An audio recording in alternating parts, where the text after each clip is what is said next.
पहला प्रश्न,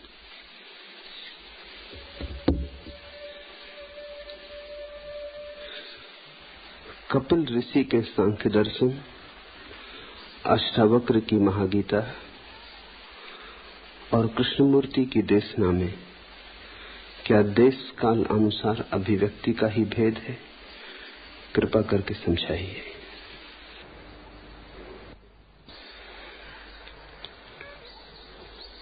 सत्य तो कालातीत है, देशातीत है। सत्य का तो देश और काल से कोई संबंध नहीं। सत्य तो शाश्वत है, समय की सीमा के बाहर है। लेकिन अभिव्यक्ति कालातीत नहीं है, देशातीत नहीं है। अभिव्यक्ति समय के भीतर है, सत्य समय के बाहर है। जो जाना जाता है वह तो समय में नहीं जाना जाता, लेकिन जो कहा जाता है वह समय में कहा जाता है। जो जाना जाता है वह तो नितांत एकांत में, वहां तो कोई दूसरा नहीं होता। लेकिन जो कहा जाता है वो तो दूसरे से ही कहा जाता है। सत्य की घटना तो घटती है व्यक्ति में, अभिव्यक्ति की घटना घटती है समाज में, समूह में। तो स्वभावतः कपिल जिनसे बोले उनसे बोले, अष्टावक्र ने जिससे कहा उससे कहा, कृष्णमूर्ति जिससे बोलते हैं स्वभावतः उससे ही बोलते हैं। भेद अभिव्यक्ति में पड़ेगा, लेकिन जो जाना गया है वह अभिन्न है। इसका ये अर्थ मत समझ लेना कि कृष्णमूर्ति अष्टावक्र को दोहरा रहे हैं या अष्टावक्र कपिल को दोहरा रहे हैं या कपिल कृष्णमूर्ति को दोहरा रहे हैं। कोई किसी को दोहरा नहीं रहा है। जब तक दोहराना है तब तक सत्य का कोई अनुभव नहीं। दोहराया गया सत्य असत्य हो जाता है। जाना हुआ सत्य ही सत्य है, माना हुआ सत्य असत्य है। प्रत्येक ने स्वयं जाना है, और जब कोई सत्य को जानता है स्वयं, तो उसे ऐसा जरा भी भाव पैदा नहीं होता कि ऐसा किसी और ने भी जाना होगा। वो घटना इतनी अलौकिक, इतनी अद्वितीय, इतनी मौलिक है कि प्रत्येक व्यक्ति जब जानता है तो ऐसा ही अनुभव करता है। पहली बार, प्रथम बार ये किरण उतरी। जैसे कि जब कोई व्यक्ति किसी के प्रेम में पड़ता है तो क्या उसे लगता है ये प्रेम किसी और ने कभी जाना होगा? पृथ्वी पर अनेक प्रेमी हुए, अनंत प्रेमी हुए, लेकिन जब भी प्रेम की किरण उतरती है किसी हृदय में तो उसे लगता है ऐसा प्रेम बस मैं ही जान रहा हूं। क्योंकि प्रेम पुनरुक्ति नहीं है, तुम किसी से उधार नहीं लेते। जब घटता है तो तुम्हें घटता है, और जब घटता है तो तुम्हें तो पहली बार ही घटता है। दूसरों को घटा इसका ना तो तुम्हें पता हो सकता, दूसरों को कैसा घटा इसका कोई अनुभव भी तुम्हें नहीं हो सकता। तुम्हें तो अपना ही अनुभव प्रतीत होता है। इसलिए सत्य जब भी घटता है तो मौलिक उद्घोषणा होती है। इस कारण ही अनुयायी बड़े धोखे में पड़ जाते हैं। अनुयायी भी दावा करने लगते हैं कि जो कपिल ने जाना वो किसी ने नहीं जाना, जो अष्टावक्र ने जाना वो किसी ने नहीं जाना, जो कृष्णमूर्ति कहते हैं वो किसी ने नहीं कहा। ये अनुयायी की भ्रांति है। यही जाना गया है, अन्यथा जानने को कुछ है ही नहीं। और यही कहा गया है, शब्दों के कितने ही भेद हों, सुनने वालों के कितने ही भेद हों, यही जाना गया, यही कहा गया। लेकिन जब भी ये जाना जाता है तो सत्य का ये गुणधर्म है कि उसके साथ साथ मौलिक होने की स्फुरना होती। तुम्हें लगता है बस पहली दफा, न ऐसा कभी हुआ, न ऐसा फिर कभी होगा। जब बुद्ध को सत्य का अनुभव हुआ तो उन्होंने उद्घोषणा की, अपूर्व, पहले कभी हुआ नहीं, ऐसा मुझे अनुभव हुआ है। ये उनके संबंध में घोषणा है, लेकिन शिष्यों ने समझा कि अपूर्व अर्थात किसी को ऐसा नहीं हुआ जैसा बुद्ध को हुआ है। भ्रांति हो गई। फिर बुद्ध के पीछे चलने वाला दावा करता है कि जो बुद्ध को हुआ वो महावीर को नहीं हुआ, जो बुद्ध को हुआ वो शंकर को नहीं हुआ, जो बुद्ध को हुआ वो अपूर्व है। खुद बुद्ध का वचन है कि जो मुझे हुआ वो अपूर्व है, लेकिन बुद्ध के वचन का अर्थ बड़ा भिन्न है। बुद्ध सिर्फ अपने अनुभव की बात कर रहे हैं। वो कह रहे हैं ऐसा मुझे कभी ना हुआ था, ये सुबह पहली बार हुई, ये रात पहली बार टूटी, ये अंधेरा पहली बार हटा है। अनुत्तर अपूर्व समाधि बुद्ध ने कहा। लेकिन जब भी किसी को समाधि घटती तभी अनुत्तर अपूर्व होती। उपद्रव होता है सुनने वाले श्रावक, अनुयायी, पांथिक से। जैसे ही तुम सुनते हो एक बड़ी अड़चन होती।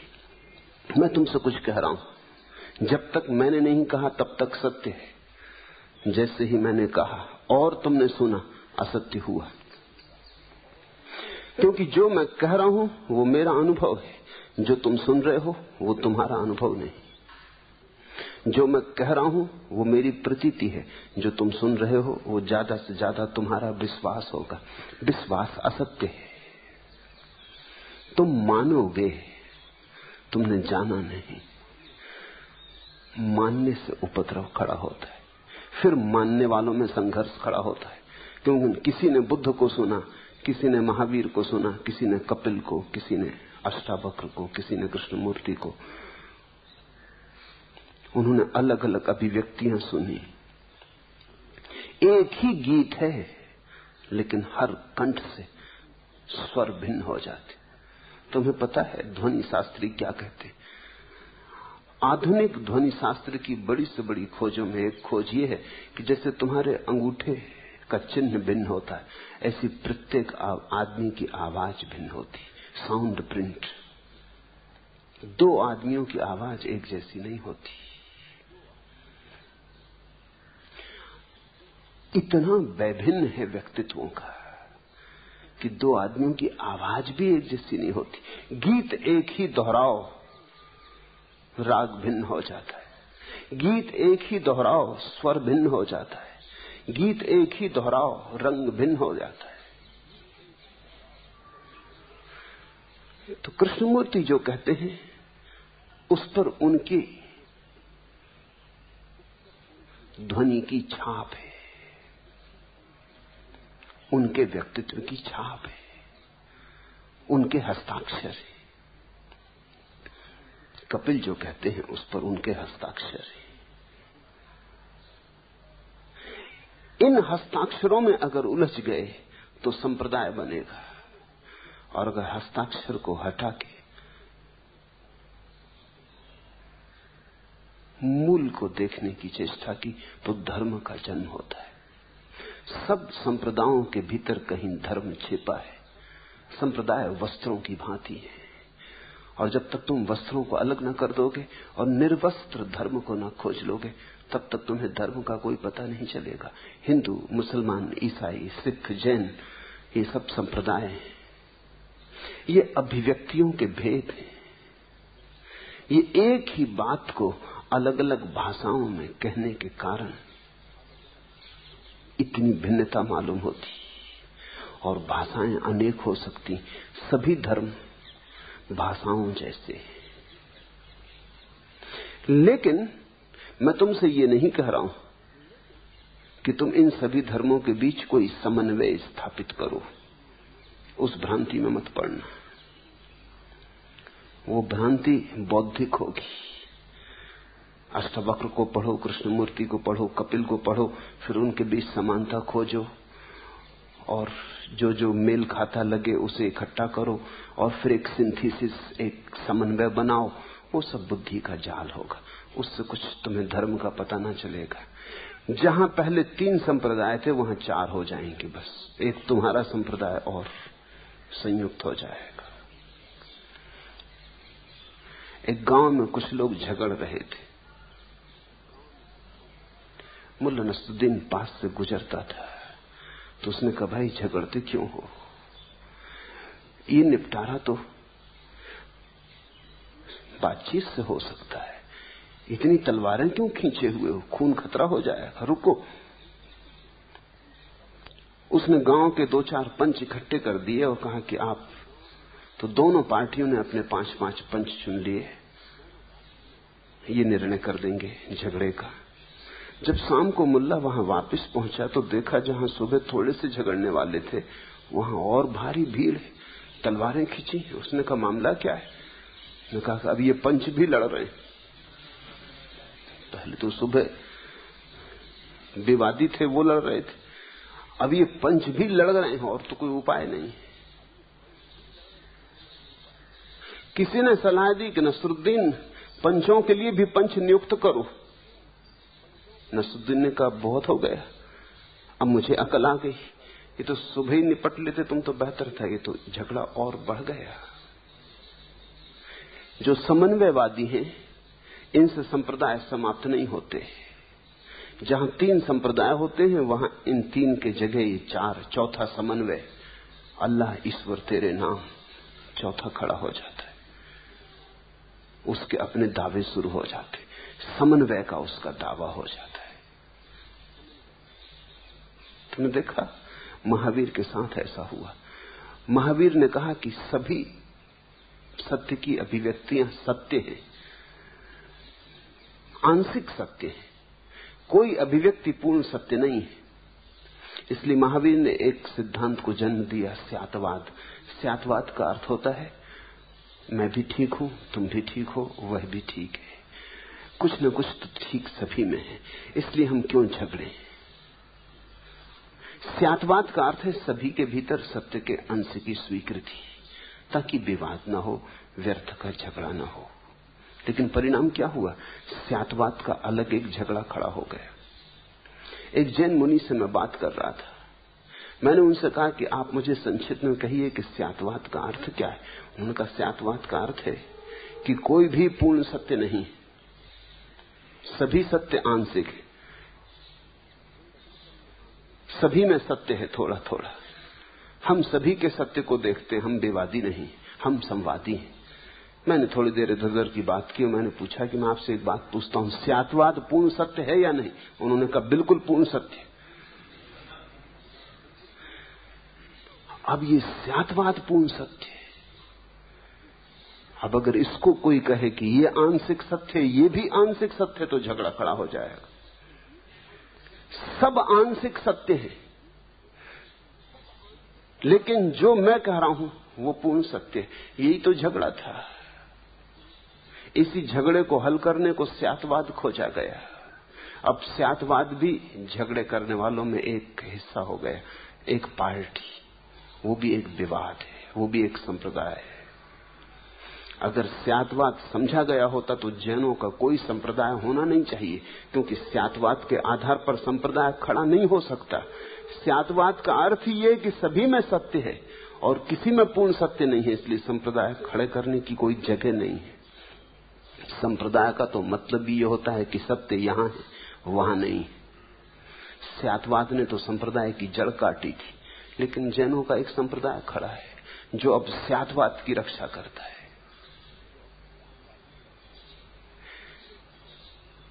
इन तीनों के बीच तुमसे मैं समन्वय खोजने को नहीं कह रहा हूं, मैं तुमसे यही कह रहा हूं कि अगर तुम ध्यान की गहराइयों में गए, तुम साक्षी भाव को उपलब्ध हुए, तो अचानक तुम्हें दिखाई पड़ेगा कि इस साक्षी के शिखर पर बैठकर पता चलता है सभी मार्ग इसी पहाड़ के शिखर की तरफ आते। उन मार्गों के प्रारंभ होने के बिंदु कितने ही भिन्न हो, उनकी अंतिम पूर्णाहुति एक ही शिखर पर होती। सभी मार्ग वहीं आ जाते हैं जहां साक्षी भाव है। कैसे तुम आते हो ये तुम्हारी मर्जी, बैलगाड़ी पर, घोड़े पर, पैदल, हवाई जहाज पर, ट्रेन पर, मोटर बस में। कैसे तुम आते हो ये तुम्हारी मर्जी। अगर जरा भी समझदारी हो तो इसमें कोई झगड़ा करने की जरूरत नहीं। कोई घोड़े पे आ रहा है, कोई बैलगाड़ी पे आ रहा है, अपनी अपनी मौज। कोई मस्जिद से आ रहा है, कोई मंदिर से आ रहा है, कोई प्रार्थना करके आ रहा है, कोई ध्यान करके आ रहा है, कोई नाच के, कोई चुप बैठ के। लेकिन अगर साक्षी भाव जग रहा है, अगर तुम्हारे भीतर जागरूकता की किरण फूट रही, प्रभात हो रहा है, होश गहन हो रहा है, अब तुम बेहोशी से नहीं जीते, होश से जीने लगे हो और तुम्हारे जीवन में करुणा और प्रेम की छाया आने लगी। तुम्हारे जीवन से क्रोध और हिंसा विसर्जित होने लगे। बस दो बातें जानने की हैं। वो दो बातें भी एक ही सिक्के के दो पहलू हैं। भीतर ध्यान घटता है तो बाहर प्रेम घटता है, बाहर प्रेम घटता है तो भीतर ध्यान अनिवार्य रूप से घटता है। अगर प्रार्थना करो तो प्रेम घटेगा और ध्यान उसके पीछे आएगा। अगर ध्यान करो तो ध्यान घटेगा और प्रार्थना उसके पीछे से आएगी। तुम दो में से कोई एक साध लो, दूसरा अपने आप सध जाता है।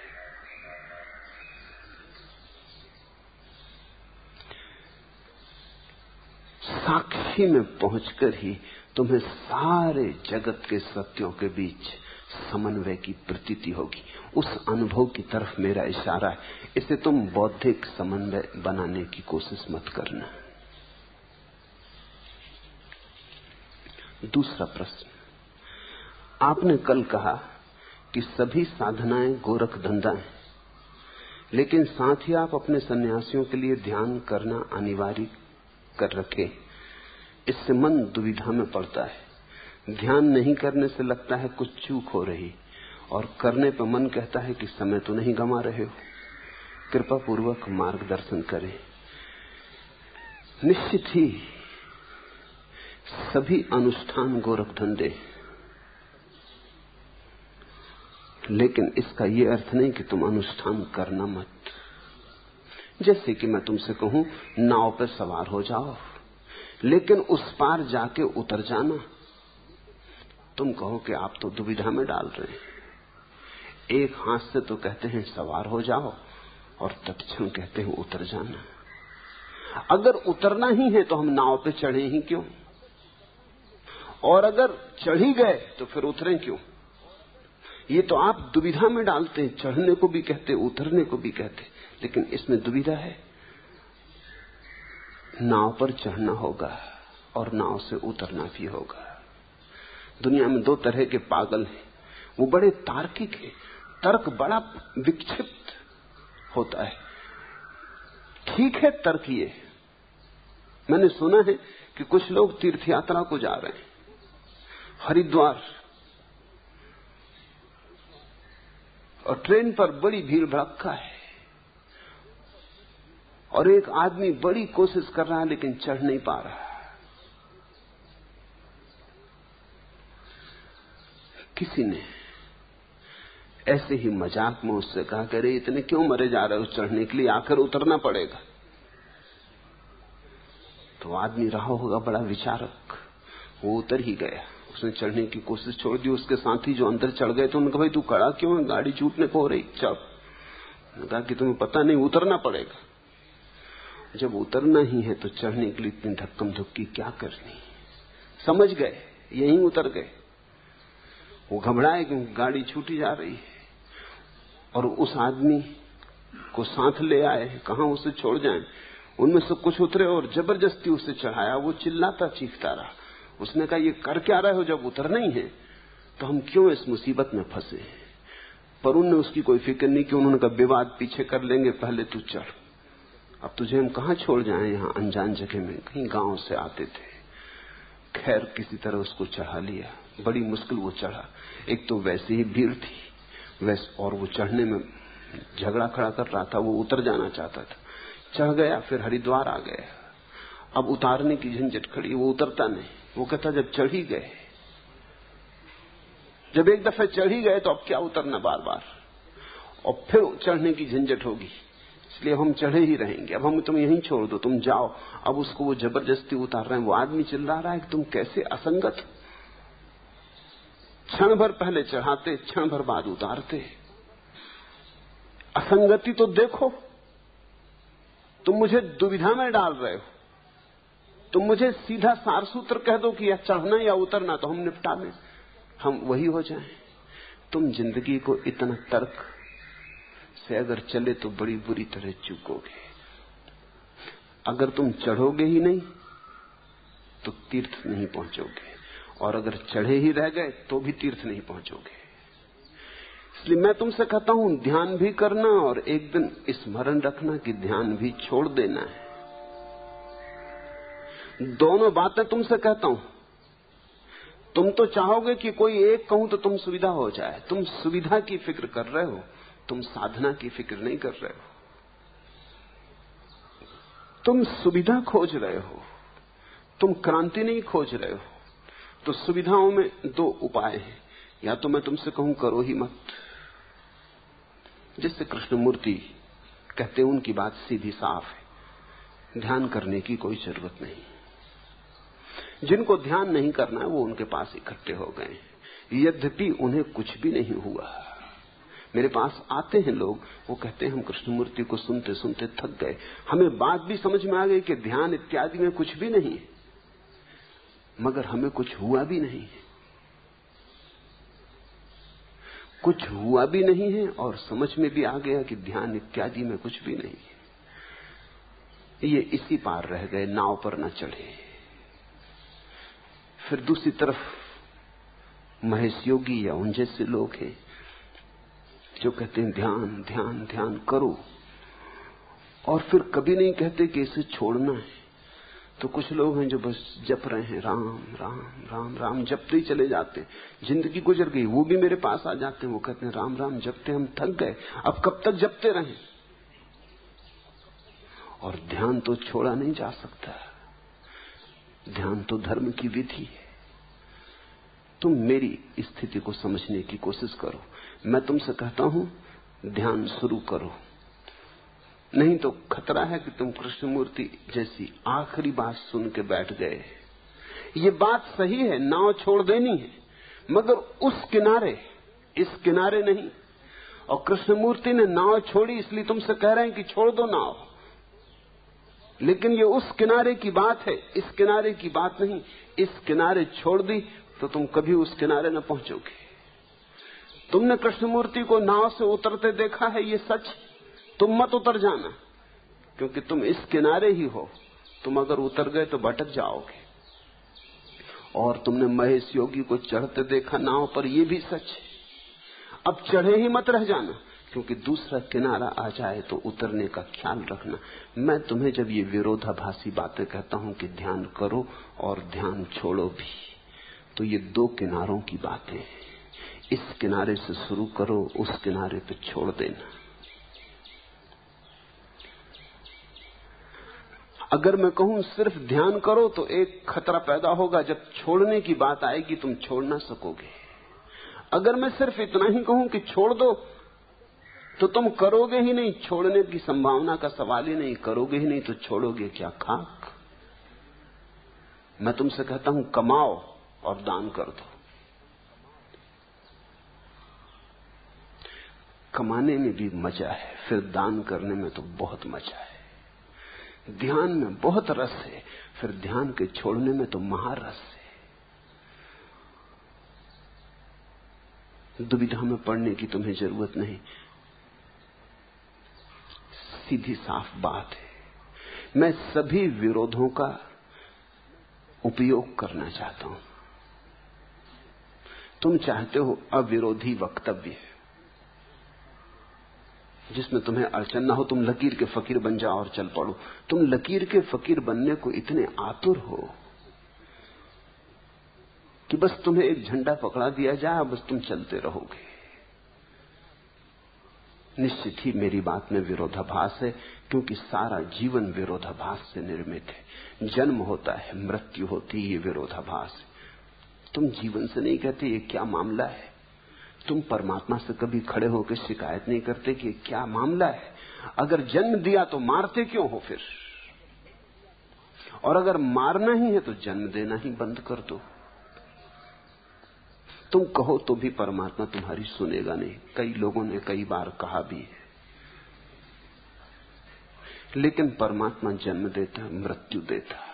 एक हाथ से जन्म देता, दूसरे हाथ से जन्म वापस ले लेता।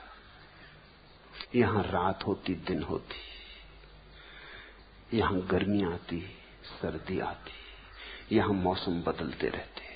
यही तो जीवन की रसमयता है। यहां विरोध का मिलन है। अगर इकहरा होता जीवन तो इसमें रस न होता, इसमें समृद्धि न होती। यहां विपरीत संघात मिलकर अपूर्व संगीत का जन्म होता है। यहां जन्म और मृत्यु के बीच जीवन का खेल चलता है, जीवन का रास रसा जाता है। वही मैं तुमसे कह रहा हूं, ध्यान करो भी और ध्यान रखना कि छोड़ना है। एक दिन छोड़ना है, विधि का एक दिन विसर्जन कर देना है। तुमने देखा हिंदू इस संबंध में बड़े कुशल हैं। गणेश जी बना लिए, मिट्टी के पूजा इत्यादि कर ली, जाके समुद्र में समा आए। दुनिया का कोई धर्म इतना हिम्मतवर नहीं है। अगर मंदिर में मूर्ति रख ली तो फिर सिराने की बात ही नहीं उठती। फिर वो कहते हैं अब इसकी पूजा जारी रहेगी। हिंदुओं की हिम्मत देखते, पहले बना लेते, मिट्टी के गणेश जी बना लिए, मिट्टी के बना के उन्होंने भगवान का आरोपण कर लिया। नाच कूद गीत प्रार्थना पूजा सब हो गई। फिर अब वो कहते हैं अब चलो महाराज, अब हमें दूसरे काम भी करने, अब आप समुद्र में विश्राम करो, फिर अगले साल उठा लेंगे। ये हिम्मत देखते हो? इसका अर्थ क्या होता है? इसका बड़ा सांकेतिक अर्थ है। अनुष्ठान का उपयोग कर लो, समुद्र में सिरा दो। विधि का उपयोग कर लो, फिर विधि से बंधे मत रह जाओ। जहां हर चीज आती है जाती है, वहां भगवान को भी बना लो, मिटा दो। जो भगवान तुम्हारे साथ करता है वही तुम भगवान के साथ करो। यही सज्जन का धर्म। वो तुम्हें बनाता, मिटा देता, उसकी कला तुम भी सीखो। तुम उसे बना लो, उसे विसर्जित कर दो। जब बनाते हिंदू तो कितने भाव से। दूसरे धर्मों के लोगों को बड़ी हैरानी होती, कितने भाव से बनाते, कैसा रंगते, मूर्ति को कितना सुंदर बनाते, कितना खर्च करते, महीनों मेहनत करते। जब मूर्ति बन जाती तो कितने भाव से पूजा करते, फूल अर्चन भजन कीर्तन। मगर अद्भुत लोग हैं। फिर आ गया उनका विसर्जन का दिन, फिर वो चले बैंड बाजा बजाते तो भी नाचते जाते। जन्म भी नृत्य है, मृत्यु भी नृत्य होना चाहिए। चले परमात्मा को सिरा देने। जन्म कर लिया था, मृत्यु का वक्त आ गया। इस जगत में जो भी चीज बनती है वो मिटती है, और इस जगत में हर चीज का उपयोग कर लेना है और किसी चीज से बंधे नहीं रह जाना है। परमात्मा से भी बंधे नहीं रह जाना है। मैं नहीं कहता कि हिंदुओं को ठीक ठीक बोध है वो क्या कर रहे हैं, लेकिन जिन्होंने शुरू की होगी यात्रा उनको जरूर बोध रहा होगा। लोग भूल गए होंगे, अब उन्हें कुछ भी पता ना हो कि वो क्या कर रहे हैं, मूर्छा में कर रहे होंगे। पुरानी परंपरा है कि बनाया विसर्जन कर रहे होंगे, लेकिन उसका सार तो समझो। सार इतना ही है कि विधि उपयोग कर ली, फिर विधि से बंधे नहीं रह जाना है। अनुष्ठान पूरा हो गया, विसर्जन कर दिया। वही मैं तुमसे कहता हूं, नाचो कूदो, ध्यान करो, पूजा प्रार्थना, इसमें उलझे मत रह जाना। ये पथ है, मार्ग है, मंजिल नहीं। जब मंजिल आ जाए तो तुम ये मत कहना कि मैं इतना पुराना यात्री अब मार्ग को छोड़ दूं। छोड़ो। इतने दिन जन्मों जन्मों तक मार्ग पर चला, अब आज मंजिल आ गई तो मार्ग को धोखा दे दूं, दगाबाज गद्दार हो जाऊं। जिस मार्ग से इतना साथ रहा और जिस मार्ग ने यहां तक पहुंचा दिया उसको छोड़ दूं। मंजिल छोड़ सकता हूं, मार्ग नहीं छोड़ सकता। तब तुम समझोगे कि कैसी मूढ़ता की स्थिति हो जाएगी। इसी मंजिल को पाने के लिए मार्ग पर चले थे। मार्ग से नाता रिश्ता बनाया था, वो टूटने को ही था। मार्ग की सफलता ही यही है कि एक दिन घड़ी आ जाए जब मार्ग छोड़ देना पड़े। ध्यान के जो परम सूत्र हैं उनमें एक सूत्र यह भी है कि जब ध्यान छोड़ने की घड़ी आ जाए तो ध्यान पूरा हुआ। जब तक ध्यान छूट ना सके तब तक जानना अभी कच्चा है, अभी पका नहीं। जब फल पक जाता है तो वृक्ष से गिर जाता है, और जब ध्यान का फल पक जाता है तब ध्यान का फल भी गिर जाता है। जब ध्यान का फल गिर जाता है तब समाधि फलित होती है। पतंजलि ने ध्यान की प्रक्रिया को 3 हिस्सों में बांटा है: धारणा, ध्यान, समाधि। धारणा छोटी सी पगडंडी है जो तुम्हें राजपथ से जोड़ देती। तुम जहां हो वहां से राजपथ नहीं गुजरता। एक छोटी सी पगडंडी है जो राजपथ से जोड़ती। मार्ग जो राजमार्ग से जोड़ देता है, धारणा। फिर राजमार्ग, ध्यान। फिर राजमार्ग मंजिल से जोड़ देता है, मंदिर से, अंतिम गंतव्य से। धारणा छूट जाती जब ध्यान शुरू होता है, ध्यान छूट जाता जब समाधि आ जाती। इसलिए ध्यान करना उतने ही भाव से जैसे गणेश को हिंदू निर्मित करते हैं, उतने ही अहोभाव से। ऐसा मन में ख्याल मत रखना कि इसे छोड़ना है तो क्या रंगना, कैसी बना लिया, क्या फिक्र करनी कि सुंदर है क्या सुंदर है। कोई भी रंग पोत दिए, चेहरा जसता है कि नहीं जसता, आंख उभरी कि नहीं उभरी, नाक बनी कि नहीं, क्या करना है। अभी 4 दिन बाद तो इसे विदा कर देना होगा, तो कैसी बना बनू के पूजा कर लो। नहीं तो फिर पूजा हुई ही नहीं, तो छोड़ने की घड़ी आएगी ही नहीं। जब बने ही नहीं गणेश तो विसर्जन कैसे होगा। तो जब ध्यान करो तब ऐसे करना जैसे सारा जीवन दांव पर लगा है। तभी उस महाघड़ी का आगमन होगा, वो महासौभाग्य का क्षण आएगा जब तुम पाओगे अब विसर्जन का समय आ गया, अब ध्यान को भी छोड़ दें, अब ध्यान से भी ऊपर उठ जाएं, अब समाधि, अब समाधान, अब मंजिल।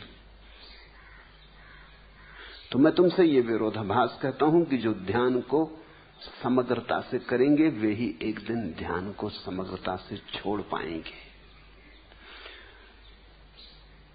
और जिन्होंने ऐसे ऐसे किया, कुनकुने किया और कभी उबले नहीं और भाप ना बने, उनकी कभी छोड़ने की घड़ी ना आएगी।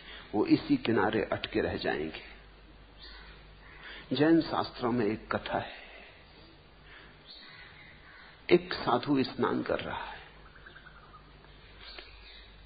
और वो देख रहा है कि एक आदमी आया, उसने नाव में बैठा, पतवार चलाई, लेकिन कुछ हैरान है। वो साधु हंसने लगा। उस आदमी ने पूछा कि मेरे भाई, तुम्हें शायद पता हो मामला क्या है, ये नाव चलती क्यों नहीं? उस साधु ने कहा कि सज्जन पुरुष महाशय, नाव किनारे से बंधी, पतवार चलाने से कुछ भी ना होगा। पहले खूंटी से रस्सी तो खोल लो।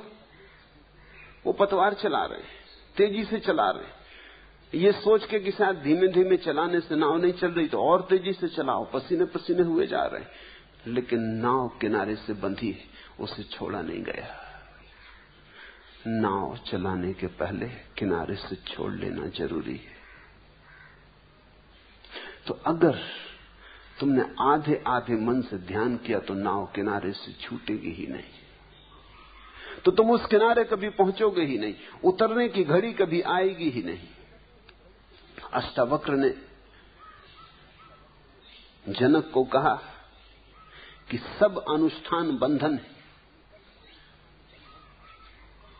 बिल्कुल ठीक कहा, लेकिन तुम ये याद रखना कि ये नाव उस किनारे पहुंच गई है तब कहे गए वचन है। इसलिए मैंने इसको महागीता कहा। कृष्ण की गीता को मैं सिर्फ गीता कहता हूं, अष्टावक्र की गीता को महागीता, क्योंकि कृष्ण की गीता अर्जुन से कही गई है इस किनारे पर। वो नाव पे सवारी नहीं हो रहा है, वो भाग भाग खड़ा हो रहा है। वो कह रहा मुझे संन्यास लेना, मैं नाव पे नहीं चढ़ता, क्या सार है, मुझे जाने दो। वो भाग रहा है, वो कहता है मेरे गांठ शिथिल हो गए, मेरा गांडीव ढीला हो गया, मैं नहीं चढ़ना चाहता। वो रथ पे बैठा है, सुस्त हो गया है, वो कहता नाव पे मुझे चढ़ना ही नहीं। कृष्ण उसे पकड़ पकड़ के समझा के नाव पे बिठाते। कृष्ण की गीता सिर्फ गीता है। इस किनारे अर्जुन को नाव पे बिठा देना है। अष्टावक्र की गीता महागीता है, ये उस किनारे की बात है।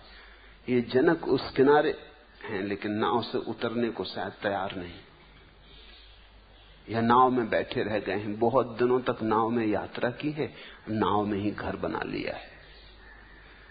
अष्टावक्र कहते हैं उतराओ, सब अनुष्ठान बंधन है, अनुष्ठान छोड़ो। कृष्ण कहते हैं उतरो संघर्ष में, भागो मत, सब परमात्मा पे छोड़ दो, वो जो करवाए करो, तुम निमित्त मात्र हो जाओ। इस नाव में चढ़ना ही होगा, यही तुम्हारी नियति, तुम्हारा भाग्य।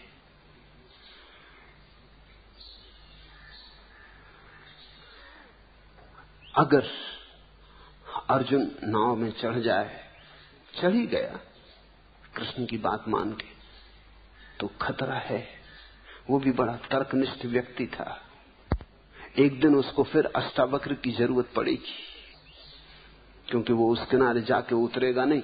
जितना विवाद उसने चढ़ने में किया था, उससे कम विवाद वो उतरने में नहीं करेगा, शायद ज्यादा ही करे, क्योंकि वो कहेगा कृष्ण चढ़ा गए।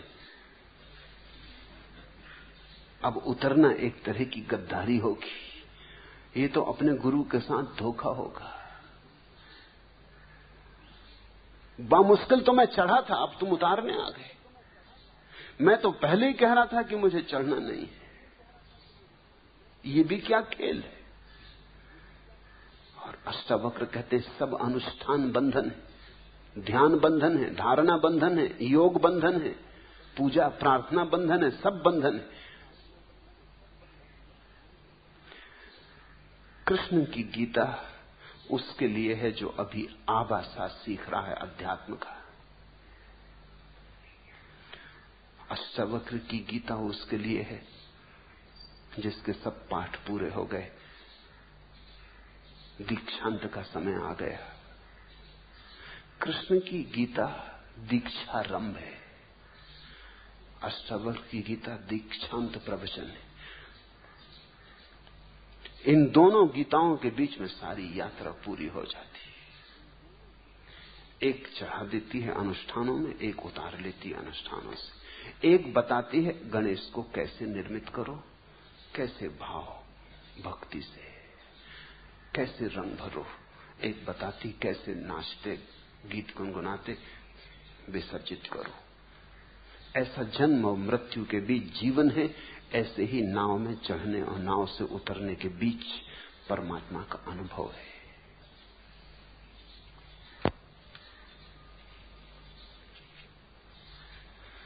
तीसरा प्रश्न, जब मैं आपका प्रवचन सुनता हूं तो न जाने क्यों उसके प्रेम संगीत में खो जाता हूं। मुझे लगता है कि आप सितार बजा रहे हैं और मैं तबला बजा रहा हूं। कभी लगता है कि मैं तानपूरा बजा रहा हूं और आप तान लगा रहे हैं। प्रभु मुझे यह क्या हो गया है, कृपा कर मुझे थामे।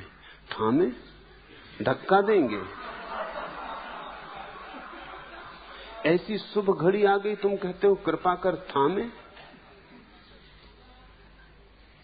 यही तो मैं चाहता हूं कि सभी को हो जो तुम्हें हुआ है।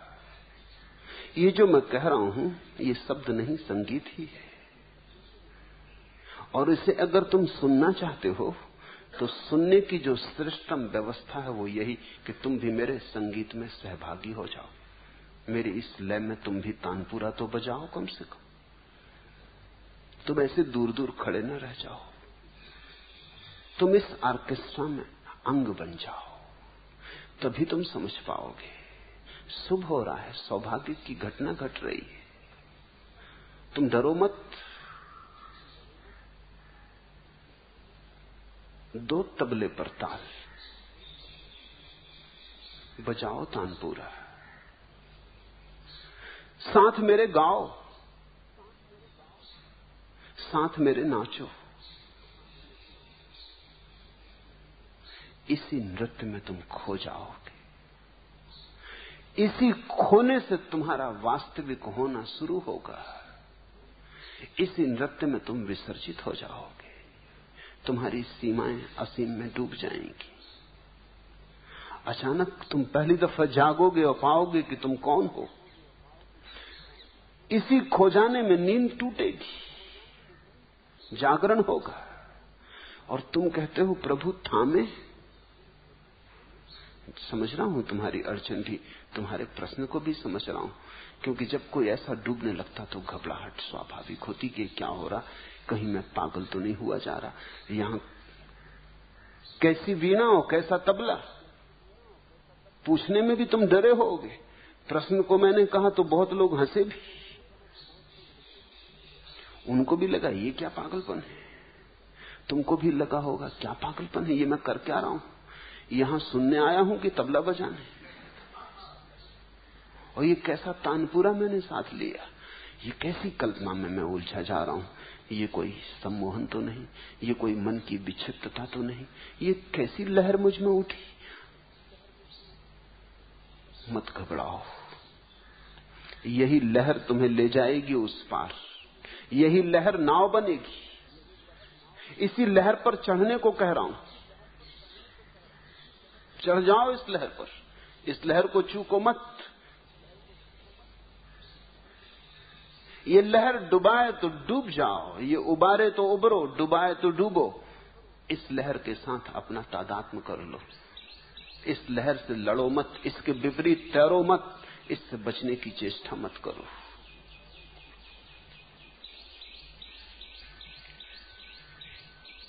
तब बुला जाता मुझे उस पार जो दूर के संगीत सा वह कौन है।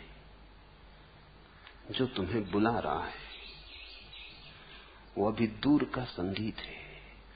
तुम उसके साथ अगर तानपुरा बजाने लगे वो करीब आने लगेगा। तब बुला जाता मुझे उस पार जो दूर के संगीत सा वह कौन है। अभी दूर है संगीत, सहभागी बनो। एक तो सुनने का ढंग होता है कि सुन रहे हैं तटस्थ भाव से, जैसे कुछ लेना देना नहीं, सुन रहे हैं एक निष्क्रिय अवस्था में, मुर्दे की तरह। कान है तो सुन रहे हैं। एक तो निष्क्रिय सुनना है और एक सक्रिय सुनना है, प्रफुल्लित, आनंदमग्न, नाचते हुए, सहयोग करते हुए। जैसे मैं नहीं बोल रहा हूं, तुम ही बोल रहे हो। जैसे तुम्हारा ही भविष्य बोल रहा है, जैसे तुम्हारे ही भीतर छिपी हुई संभावना बोल रही है। मैं तुम्हारी ही गुनगुनाहट हूं। जो गीत तुम अभी गाए नहीं और गाना है, उसी की तरफ थोड़े से पाठ तुम्हें दे रहा हूं। अभी जो तुम्हें लगेगा तानपुरा है, बजाते बजाते वही तुम्हारी वीणा हो जाएगी। अभी तुम मेरे साथ बजाओगे, धीरे धीरे तुम पाओगे तुम और मैं का फासला तो समाप्त हो गया। न तो मैं हूं न तुम हूं, परमात्मा बजा रहा है। और तब तुम इस योग्य हो जाओगे कि कोई तुम्हारे पास आए तो वो अपना तानपुरा बजाने लगे। प्राणों के अंतिम पाहुन चांदनी धुला अंजन सा विद्युत मुस्कान बिछाता, सुरभित समीर पंखों से उड़ जो नभ में घिराता, वह वारिद तुम आना बन। जो श्रांत पथिक पर रजनी छायासिया मुस्काती, भारी पलकों में धीरे निद्रा का मधु खुलकाती, त्यों करना तुम बेसुध जीवन। अज्ञात लोक से छिप छिप जो उतर रश्मियां आती, मधु पीकर प्यास बुझाने फूलों के उर खुलवाती, छिप आना तुम छायातन। आने दो मुझे, तुम्हारे भीतर आने दो। थामने की बात ही मत उठाओ। तुम्हें मदमस्त होना है, तुम्हें शराबी बनना है, तुम्हें डोलना है किसी मदिरा में। थामने की बात ही मत उठाओ। तुम्हारा डर मैं समझता हूं कि ये क्या हो रहा है, कहीं मैं अपना होश तो ना खो दूंगा, कहीं मैं बेसुध तो न हो जाऊंगा। जो श्रांत पथिक पर रजनी छाया सिया मुस्काती, भारी पलकों में धीरे निद्रा का मधु खुलकाती, त्यों करना तुम बेसुध जीवन। यही अब तुम्हारी प्रार्थना हो, त्यों करना तुम बेसुध जीवन। तुम मुझसे कहो कि जल्दी करो, तुम मुझसे कहो कि अब ऐसा भय मुझे न रहे कि मैं कुछ थाम के रुक जाऊं।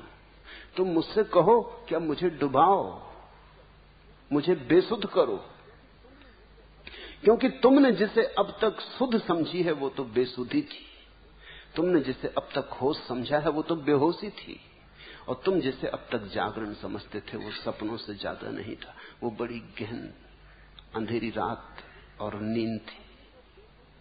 अब ये जो बेसुधी मैं तुम्हें देना चाहता हूं, जो बेहोशी तुम्हें पिलाना चाहता हूं, ये होश का आगमन है। ये तुम्हें बेहोशी लगती क्योंकि तुम जिसे अब तक होश समझे थे उससे विपरीत है। ये मदिरा ऐसी है जो होश लाती। अज्ञात लोक से छिप छिप जो उतर रश्मियां आती, मधु पीकर प्यास बुझाने फूलों के उर खुलवाती, छिप आना तुम छायातन। तुम मुझे आने दो। तुमने जो कहा है थामे, उसका अर्थ हुआ कि तुम भयभीत हो गए हो। उसका अर्थ हुआ अगर मैं तुम्हारे द्वार पर दस्तक दूंगा तो तुम द्वार ना खोलोगे। उसका अर्थ हुआ कि तुम मुझे पास देख के द्वार बंद कर लोगे। उसका अर्थ हुआ कि तुम पागलपन से घबरा रहे हो। लेकिन ध्यान रखना, धर्म एक अनूठा पागलपन है, ऐसा पागलपन जो बुद्धिमानों की बुद्धियों से बहुत ज्यादा बुद्धिमान है, ऐसा पागलपन जो साधारण बुद्धि से बहुत पार और अतीत है, ऐसा पागलपन जो परमात्मा के निकट ले जाता है। दुनिया में दो तरह के लोग पागल हो जाते, एक तो वे जो बुद्धि से नीचे गिर जाते और एक वे जो बुद्धि के पार निकल जाते। इसलिए आश्चर्य की बात नहीं है कि मनस्विद संतों को पागलों के साथ ही गिनते हैं, दोनों को एबनॉर्मल। मनोविज्ञान की किताबों में तुम संतों के लिए और पागलों के लिए अलग अलग विभाजन न पाओगे। उनके हिसाब से दो ही तरह के आदमी हैं, नॉर्मल, एबनॉर्मल, साधारण और रुग्ण। साधारण तुम हो, रुग्ण दो तरह के लोग, फिर वो किसी ढंग के हो, चाहे धार्मिक रुग्ण हो, चाहे अधार्मिक हो, चाहे नास्तिक, चाहे आस्तिक, लेकिन एबनॉर्मल है। अभी भी जीसस पे किताबें लिखी जाती पश्चिम में जिनमें दावा किया जाता है कि जीसस पागल थे, न्यूरोटिक थे। अभी हिंदुस्तान में मनोविज्ञान का उतना प्रभाव नहीं है, इसलिए बुद्ध और महावीर, अष्टावक्र अभी बचे। लेकिन ज्यादा दिन ये बात चलेगी नहीं, जल्दी ही हिंदुस्तान के मनोवैज्ञानिक की हिम्मत जुटा लेंगे। अभी उनकी इतनी हिम्मत भी नहीं है, लेकिन जल्दी हिम्मत जुटा लेंगे। जो जीसस के खिलाफ लिखा जा रहा है वो किसी न किसी दिन महावीर के खिलाफ लिखा जाएगा। और तुम पक्का समझो कि जीसस को पागल सिद्ध करने के लिए उतने प्रमाण नहीं है जिससे ज्यादा प्रमाण महावीर को पागल सिद्ध करने के लिए मिल जाएंगे।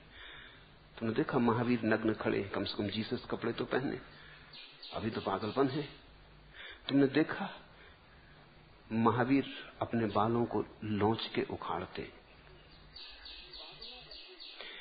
पागलों का एक खास समूह होता है जो अपने बाल नोच के उखाड़ता है। तुमने पागलों को देखा होगा, तुमने कभी खुद भी देखा होगा। जब तुम तक कभी पागलपन चढ़ता है तो तुम कहते हो बाल नोच लेने का मन होता है। कहावत है कि बाल नोच लेने का मन होता है। स्त्रियों को गुस्सा आ जाता तो बाल नोच लेती, किसी पागलपन के क्षण में। बहुत पागल हैं पागलखानों में जो अपना बाल नोच लेते। महावीर अपने बाल नोच लेते थे, केस लुंज। तुम्हारे पास एक गाली है नंगा लुच्चा, वो सबसे पहले महावीर को दी गई थी क्योंकि वो नंगे थे और बाल नोचते थे। नंगा लुच्चा।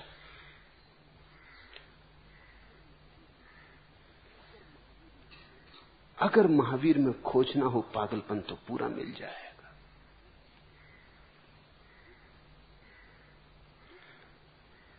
लेकिन मनोवैज्ञानिक अभी कुछ भी नहीं जानते। जो उनका विभाजन है अज्ञान में। ये भी हो सकता है कि एक आदमी शराब के नशे में चल रहा हो, रास्ते पर डमाडोल डगमगाता, और कोई किसी के प्रेम में मदमस्त होकर चल रहा हो, और कोई किसी प्रार्थना में डोल रहा हो। तीनों राह पर डमाडोल चल रहे हो, पैर जगह पे ना पड़ते हो, समाये ना समाते हो, भीतर की खुशी ऐसी बही जा रही हो। पीछे से तुम तीनों को देखो तो तीनों लगेंगे कि शराबी है, क्योंकि जैसा शराबी डमाडोल हो रहा है वैसी ही मीरा भी डमाडोल हो रही है, वैसे ही चैतन्य भी डमाडोल हो रहे हैं। जैसे शराबी गीत गुनगुना रहा है वैसी मीरा भी गीत गुनगुना रही है। पीछे से तुम देखोगे तो तुम्हें दोनों एक जैसे लगेंगे, लेकिन कहां मीरा और कहां शराबी, कहां चैतन्य और कहां शराबी। शराबी ने बुद्धि गंवा दी शराब पी के, मीरा ने भी बुद्धि गंवा दी। मीरा कहती सब लोक लाज खोई, कोई और बड़ी शराब पी ली। अंगूरों से बनती है जो शराब, वही तो शराब नहीं, एक और भी शराब है जो प्रभु प्रेम से बनती, वो पी ली, वो भी मदमस्त है। लेकिन मीरा रुग्ण नहीं है। अगर मीरा रुग्ण है तो फिर तुम्हारे स्वास्थ्य की परिभाषाएं गलत है, क्योंकि मीरा जैसी मस्त है और आनंदित है। स्वास्थ्य का तो लक्षण ही मस्ती और आनंद होना चाहिए।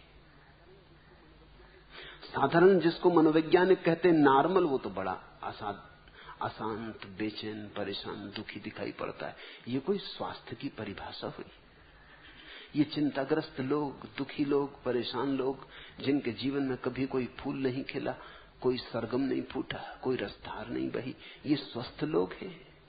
अगर यही स्वस्थ लोग हैं तो समझदार लोग तो मीरा का पागलपन चुनेंगे। वो चुनने योग्य है। पागलपन सही, नाम से क्या फर्क पड़ता है? गुलाब को तुम क्या नाम देते हो, उससे क्या फर्क पड़ता? गुलाब तो गुलाब है, गुलाब तो गुलाब ही रहेगा। तुम गेंदा कहो, इससे क्या फर्क पड़ता है? तुम महावीर को पागल कहो, इससे क्या फर्क पड़ता है? या परमहंस कहो, इससे क्या फर्क पड़ता है? महावीर महावीर है, ये तुम ख्याल में लेना। घबरा मत जाना। मेरे पास अगर तुम हो तो निश्चित ही किसी शराब के पिलाने का आयोजन चल रहा है। ये मधुशाला है। इसे मंदिर कहने से बेहतर मधुशाली कहना उचित है। यहां मैं चाहता हूं कि तुम डोलो, नाचो। यहां तुम किसी गहरी मस्ती में उतरो, नया आयाम खुले।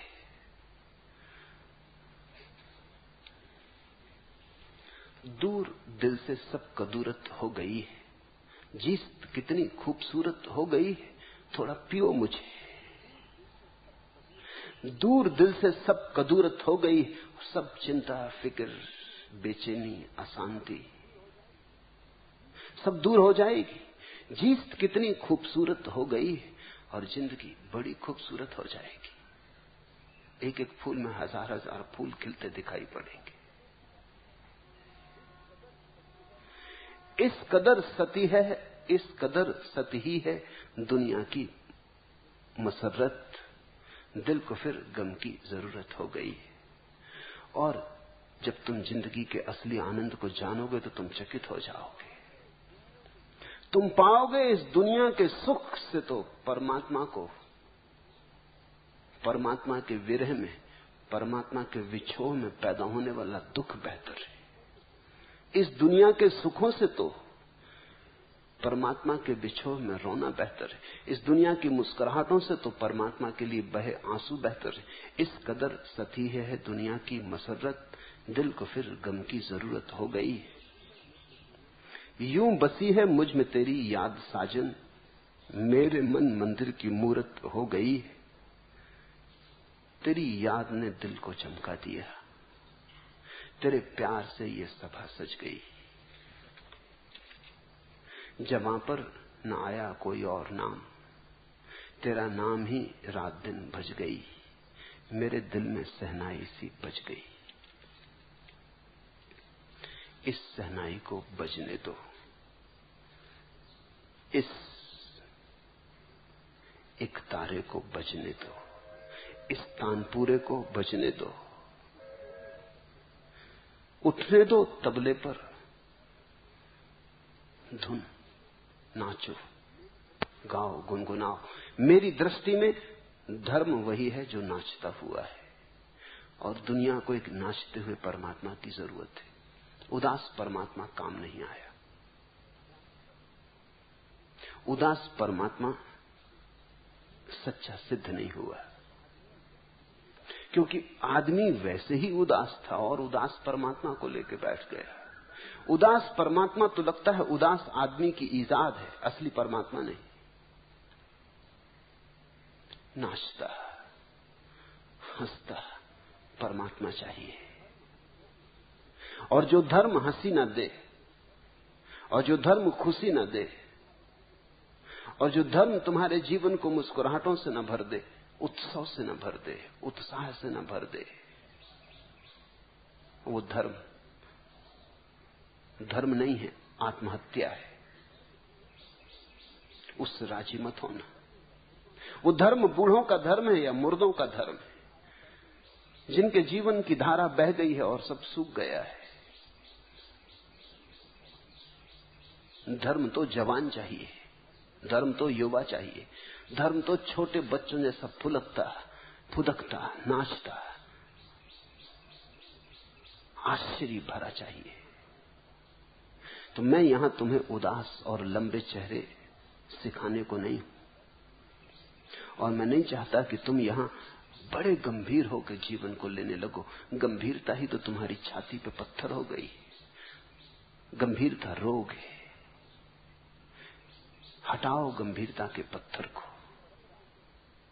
वो पत्थर सरक रहा है और तानपुरा बजने को है। तुम कहते हो थामो, तुम कहते हो थामो मुझे। कहो कि धक्का दो, कहो कि ऐसा धक्का दो कि मैं तो मिट ही जाऊं, तानपुरा ही बजता रहे। चौथा प्रश्न, जिंदगी देने वाले सुन, तेरी दुनिया से जी भर गया, मेरा जीना यहां मुश्किल हो गया। रात कटती नहीं, दिन गुजरता नहीं, जख्म ऐसा दिया जो भरता नहीं। आंख वीरान है, दिल परेशान है, गम का सामान है। जिंदगी देने वाले सुन, तेरी दुनिया से जी भर गया। अगर जी सचमुच भर गया है, अगर सच में ही दुनिया से जी भर गया है, तो उसका परिणाम उदासी नहीं है, उसका परिणाम निराशा भी नहीं है। उसका परिणाम तो एक अपूर्व उत्फुल्लता का जन्म है। जिसका जीवन से जी भर गया, अर्थ हुआ कि उसने जान लिया कि जीवन व्यर्थ है। अब कैसी निराशा? निराशा के लिए तो आशा चाहिए। इसे समझने की कोशिश करो। जब तक तुम्हारे जीवन में आशा है कि कुछ मिलेगा, जिंदगी से कुछ मिलेगा, तब तक जिंदगी तुम्हें निराश करेगी, क्योंकि मिलने वाला कुछ भी नहीं। जिस दिन तुम्हारी आशा छूट गई, उसी दिन निराशा भी छूट गई। लोग सोचते हैं जब आशा छूट जाएगी तो हम बिल्कुल निराश हो जाएंगे। आशा छूट गई फिर तो निराश होने का उपाय ही नहीं, क्योंकि आशा निराशा साथ ही विदा हो जाते। आशा की छाया है निराशा। जितनी तुम आशा करोगे उतनी निराशा पलेगी, उतने ही तुम हारोगे। जीतना चाहा तो ही हार सकते हो। लाओ त्सु कहता है मुझे कोई हरा नहीं सकता, क्योंकि मैं जीतना चाहता ही नहीं। कैसे हराओगे उस आदमी को जो जीतना चाहता ही नहीं? लाओ त्सु कहता है मैं हारा ही हुआ हूं, मुझे तुम हराओगे कैसे? जिस आदमी को जीतने की आकांक्षा है वो हारेगा, और जितनी ज्यादा आकांक्षा उतना ज्यादा हारेगा। जो आदमी धनी होना चाहता है वो निर्धन रहेगा, और जितना ज्यादा धनी होना चाहता उतना निर्धन रहेगा, क्योंकि उसकी धन की अपेक्षा कभी भी भर नहीं सकती। जितना मिलेगा वो छोटा मालूम पड़ेगा, ओछा मालूम पड़ेगा।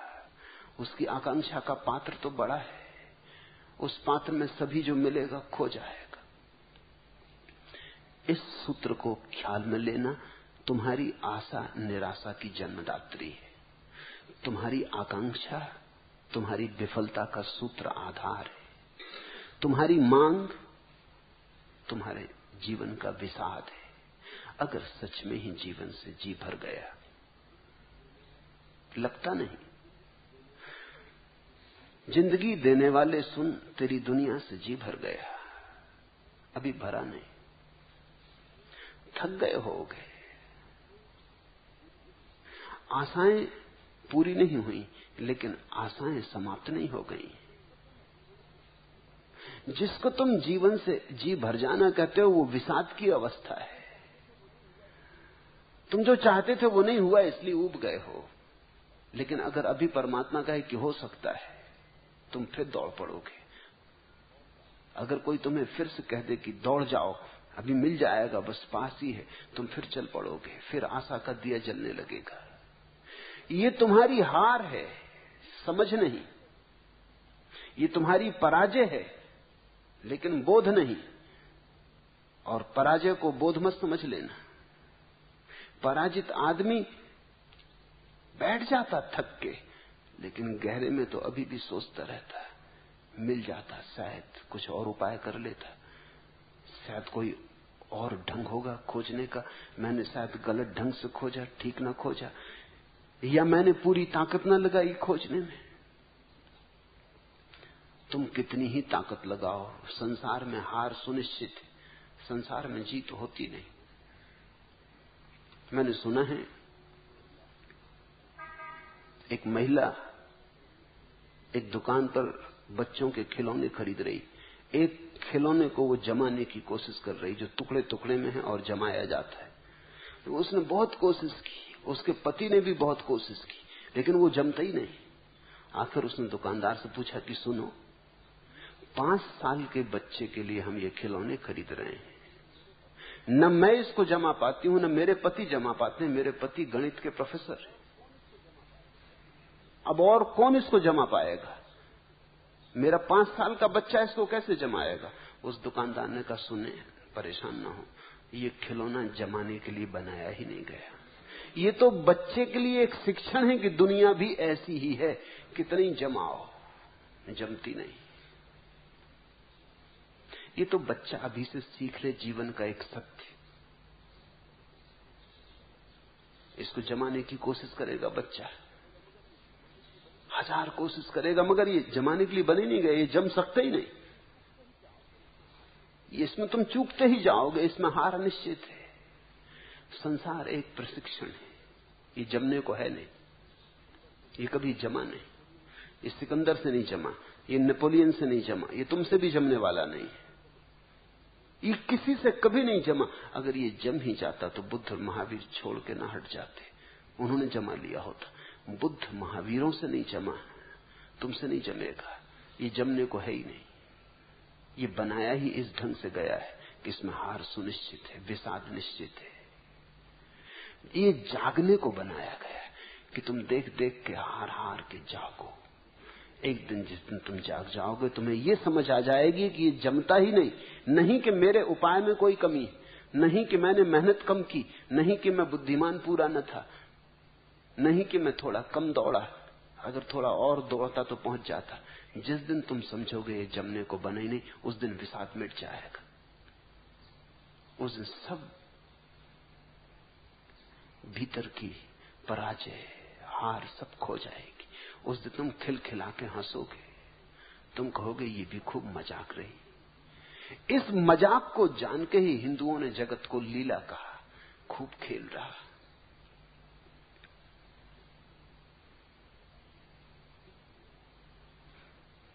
इस संसार से तुम जब तक अपेक्षा रखे हो तब तक बेचैनी है। ए दिले मर्ग आसना, खत का जवाब सुन लिया, और तू बेकरार हो, और तू इंतजार कर।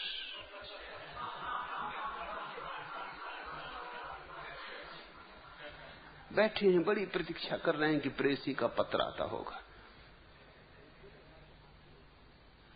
ए दिले मर्ग आसना, ए प्रेसी पे मिटे हुए दिल, ए दिले मर्ग आसना, खत का जवाब सुन लिया। और तू बेकरार हो और तू इंतजार कर। अब जागो, बहुत हो चुका इंतजार। देखो यहां कुछ मिलने को है नहीं। खेल है, खेल की तरह खेल लो, इसमें भटक मत जाओ, इसको अति गंभीरता से मत लो। और तुम तो ऐसे पागल हो कि फिल्म देखने जाते हो उसी को गंभीरता से ले लेते हो। देखा फिल्म में किसी की हत्या हो जाती, अनेक आहें निकल जाती। पागल हो गए हो, कुछ तो होश रखो। लोगों के रुमाल अगर तुम फिल्म के बाद पकड़ के एक देखो तो गीले पाओगे, आंसू बह जाते हैं, पोंछ लेते हैं अपने आंसू, जल्दी से रुमाल छिपा लेते। अच्छा है वो तो अंधेरा रहता है सिनेमा गृह में, सो कोई देख नहीं पाता। पत्नी भी बगल में रो रही, पति भी रो रहे हैं, दोनों पहुंच के अपना। मगर दोनों को ये समझ में नहीं आ रहा कि पर्दे पे कुछ भी नहीं है, धूप छांव, लेकिन वो भी प्रभावित कर जाती। उससे भी तुम बड़े आंदोलित हो जाते हो। प्रतीक प्रभावित कर जाते हैं, शब्द प्रभावित कर जाते हैं। तो स्वाभाविक है कि ये जीवन जो चारों तरफ फैला है, इतना विराट मंच, इसमें अगर तुम भटक जाओ तो कुछ आश्चर्य नहीं। तुम होश में नहीं हो, तुम मूर्छित हो। जिंदगी देने वाले सुन, तेरी दुनिया से जी भर गया, मेरा जीना यहां मुश्किल हो गया। मुश्किल, इसका मतलब है कि अभी भी अपेक्षा बनी, नहीं तो क्या मुश्किल है। मुश्किल का मतलब है अभी भी तुम चाहते हो कुछ सुविधा हो जाती, कुछ सफलता मिल जाती, कुछ तो राहत दे देते। एकदम हार ही हार तो मत दिलाए चले जाओ, कुछ बहाना तो, कुछ निमित्त तो रहे जीने का। रात कटती नहीं, दिन गुजरता नहीं, जख्म ऐसा दिया जो भरता नहीं। फिर से गौर से देखो, क्योंकि जानने वालों ने तो कहा कि जगत माया है, इससे जख्म तो हो ही नहीं सकता। ये तो ऐसा ही है, अष्टावक्र बार बार कहते, जैसे रज्जु में सर्प। जैसे कोई आदमी अंधेरे में देख के रस्सी और भाग खड़ा हो कि सांप है, भागने में पसीना पसीना हो जाए, छाती धड़कने लगे, हृदय का दौड़ा पड़ने लगे,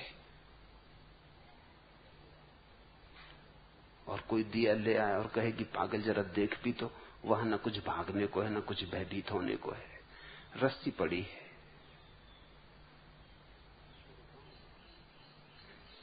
मेरे गांव में एक कबीरपंथी साधु थे। वो ये रज्जु में सर्प का उदाहरण सदा देते। छोटा सा था तब से उन्हें सुनता था। जब भी उनको सुनने जाता तो ये उदाहरण तो रहते ही, ये बड़ा प्राचीन भारत का उदाहरण है। आखिर एक दफा मुझे सूझी कि ये आदमी इतना कहता है कि संसार तो रज्जु में सर्पवत, जरा इसकी परीक्षा भी कर ली जाए। तो रोज मेरे घर के सामने से रात को निकलते थे। उनका मकान मेरे घर के पीछे नाले को पार करके था। तो एक रस्सी में पतला धागा बांध के मैं अपने घर में बैठ गया। रस्सी को दूसरे तरफ सड़क के किनारे नाली में डाल दिया। जब वो निकले अपना डंडा इत्यादि लिए हुए, तो मैंने धीरे से वो धागा खींचना शुरू किया। मैं दूसरी तरफ बैठा हूं इसलिए और जब वो रस्सी उन्होंने देखी सरकती हुई, तो उन्होंने ऐसे भागे, ऐसी चीख पुकार मचा दी कि मैं एक खाट के पीछे छिपा था। उनकी चीख पुकार में खाट गिर गई, मैं पकड़ गया। बहुत डांट पड़ी कि ये बात ठीक नहीं है, एक बूढ़े आदमी के साथ ऐसा मजाक करना। पर मैंने कहा ये मजाक उन्हीं ने सुझाया है।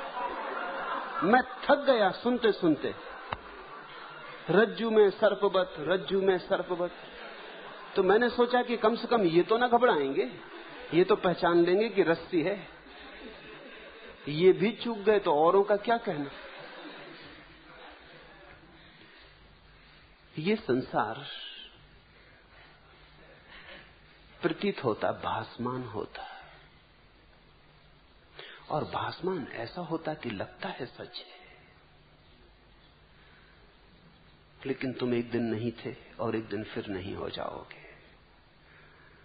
ये जो बीच का थोड़ी देर का खेल है, ये एक दिन सपने जैसा विलीन हो जाएगा। पीछे लौट के देखो, तुम 30 साल जी लिए, 40 साल जी लिए, 50 साल जी लिए।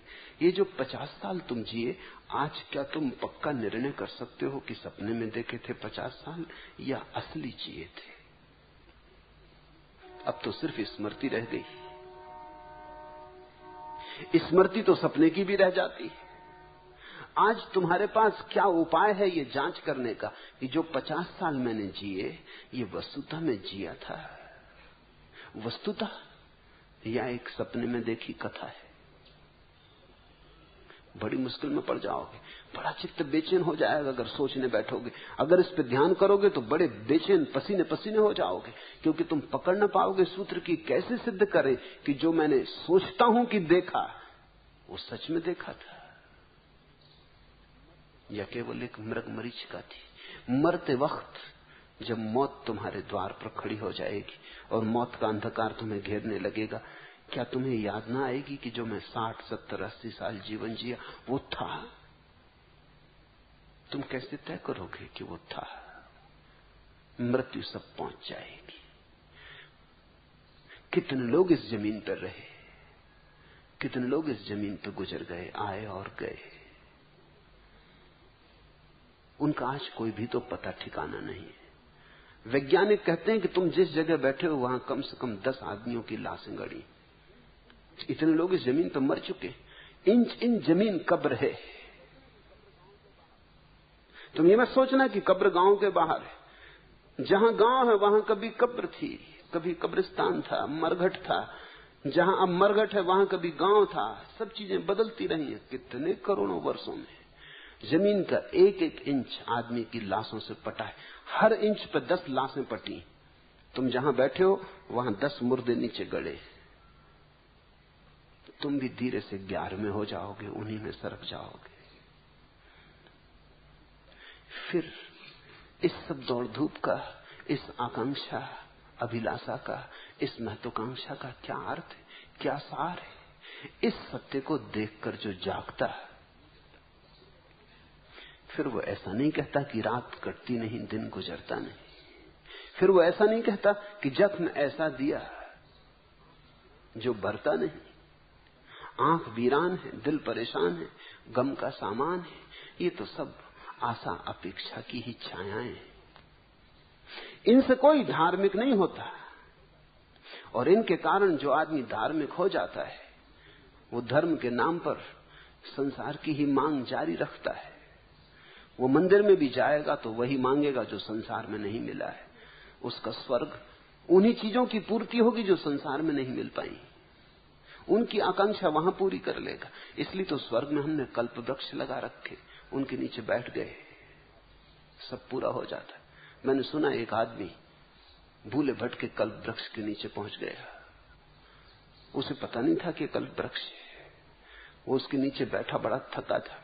उसने कहा बड़ा थका मांदा हूं, ऐसे में कहीं कोई भोजन दे देता, मगर कहीं कोई दिखाई पड़ता ही नहीं। ऐसा उसका सोच नहीं था कि अचानक भोजन के थाल प्रकट हुए। वो इतना भूखा था कि उसने ध्यान भी न दिया कि कहां से आ रहे हैं, क्या हो रहा है। भूखा आदमी मर रहा था, उसने भोजन कर लिया। भोजन करके उसने सोचा बड़ी अजीब बात है, मगर दुनिया है, यहां सब होता, हर चीज होती। इस वक्त तो चिंता करने का समय भी नहीं। पेट खूब भर गया, उसने डट के खा लिया है। जरूरत से ज्यादा खा लिया तो नींद आ रही। वो सोचने लगा एक बिस्तर होता है तो मजे से सो जाते हो। सोचना था कि एक बिस्तर लग गया, जरा सा सत तो उठा, मगर उसने सोचा अभी कोई समय है, अभी तो सो लो, देखेंगे, अभी तो बहुत जिंदगी पड़ी है, जल्दी क्या है, सोच लेंगे। सो भी गया। जब उठा सो के, अब जरा निश्चिंत था। अब उसने देखा चारों तरफ कि मामला हो क्या रहा है, यहां कोई भूत प्रेत तो नहीं। भूत प्रेत खड़े हो गए, क्योंकि वो तो कल वृक्ष था। उसने कहा मारे गए, वो मारे गए। कि भूत प्रेत झपटे उन पर, वो मारे गए। कल वृक्ष की कल्पना कर रखी है स्वर्ग में। जो जो यहां नहीं है वहां सिर्फ कामना से मिलेगा। तुमने देखा आदमी की कामना कैसी? यहां तो श्रम करना पड़ता है, कामना से ही नहीं मिलता। श्रम करो तब भी जरूरी नहीं कि मिले। कहां मिलता? श्रम करके भी कहां मिलता? तो इससे ठीक विपरीत अवस्था स्वर्ग में। वहां तुमने सोचा नहीं कि मिला नहीं, तत्क्षण उसी क्षण समय का जरा भी अंतराल नहीं होता। लेकिन ध्यान रखना, तुम वहां भी सुखी न हो सकोगे। देखा इस आदमी की क्या हालत हुई। जहां सब मिल जाएगा वहां भी तुम सुखी न हो सकोगे, क्योंकि सुखी तुम तब तक हो ही नहीं सकते जब तक तुम सुख में भरोसा करते हो। सुख से जागो, सुख से जागते से ही दुख विसर्जित हो जाता। बुद्ध के पास एक आदमी आया, उनका भिक्षु था, उनका सन्यासी था। उसने बहुत दिन ध्यान किया, बहुत शांत भी हो गया। एक दिन ध्यान करते करते उसे ख्याल आया कि बुद्ध ने असली बातों के तो जवाब ही नहीं दिए। वो आया उनके पास भागा हुआ। उसने कहा कि सुनिए, न तो आपने कभी बताया कि ईश्वर है या नहीं, ना आपने कभी ये बताया कि स्वर्ग है या नहीं, ना आपने कभी ये बताया कि आत्मा मर के कहां जाती, पुनर्जन्म होता कि नहीं। इन बातों के उत्तर दें। बुद्ध ने कहा सुनो, अगर मैं इन बातों के उत्तर दूं तो तुम्हारे तक उत्तर पहुंचने के पहले मैं मर जाऊंगा और तुम्हारे समझने के पहले तुम मर जाओगे। इन बातों के उत्तर व्यर्थ है। ये तो ऐसे हैं जैसे किसी आदमी को तीर लग गया हो और वो मरने के करीब पड़ा हो, और मैं उससे कहूं कि ला मैं तेरा तीर खींच लूं, और वो कहे रुको पहले मेरी बातों को उत्तर दो। ये तीर किस दिशा से आया, ये किसने चलाया, चलाने वाला मित्र था कि दुश्मन था, भूल से लगा कि जान के मारा गया, तीर जहर बुझा है या साधारण है, पहले इन बातों के उत्तर दो। तो मैं उस आदमी को कहूंगा फिर तू मरेगा, मुझे पहले तीर खींच लेने दे, फिर तू फिक्र करना इन प्रश्नों की, अभी तो बच्चा। तो बुद्ध ने उस भिक्षु को कहा कि मैंने तुम्हें बताया कि जीवन में दुख है, और मैंने तुम्हें बताया कि जीवन के दुख से मुक्त होने का मार्ग है। मेरी देशना पूरी हो गई, इससे ज्यादा मुझे तुम्हें कुछ नहीं बताना। तुम्हारा दुख मिट जाए फिर तुम जानो, खोज लेना। ये बड़े सोचने जैसी बात है। बुद्ध ने ऐसा क्यों कहा? क्या बुद्ध ईश्वर के संबंध में उत्तर नहीं देना चाहते थे? बुद्ध जानते हैं कि तुम ईश्वर को भी दुख के कारण ही खोज रहे हो। जिस दिन दुख मिट जाएगा तुम ईश्वर इत्यादि की बकवास बंद कर दोगे। ईश्वर भी तुम्हारी दुख की ही आकांक्षा की किसी तरह दुख मिट जाए। संसार में नहीं मिटा तो स्वर्ग में मिट जाए। यहां तो मांग मांग के हार गए, यहां तो न्याय मिलता नहीं। परमात्मा के घर तो मिलेगा। लोग कहते हैं वहां देर है, अंधेर नहीं। कहते चाहे देर कितनी हो जाए, जन्म के बाद मिले, जन्मों के बाद मिले, मरने के बाद, लेकिन न्याय तो मिलेगा। अंधेर नहीं है। लेकिन तुम्हारी आकांक्षाएं अपनी जगह खड़ी। तुम कहते कभी तो भरी जाएंगी, देर है, अंधेर नहीं। बुद्ध ने कहा मैंने दो ही बातें सिखाई, दुख है इसके प्रति जागो, और दुख से पार होने का उपाय है, साक्षी हो जाओ। बस इससे ज्यादा मुझे कुछ कहना नहीं, मेरी देशना पूरी हो गई। तुम ये दो काम कर लो, बाकी तुम खोज लेना। और बुद्ध ने बिल्कुल ठीक कहा, जिस आदमी का दुख मिट गया वो बिल्कुल चिंता नहीं करता कि स्वर्ग है या नहीं। स्वर्ग तो हो ही गया जिस आदमी का दुख मिट गया। और जिस आदमी का दुख मिट गया वो नहीं पूछता कि ईश्वर है या नहीं। जिस आदमी का दुख मिट गया वो स्वयं ईश्वर हो गया। अब और बचा क्या?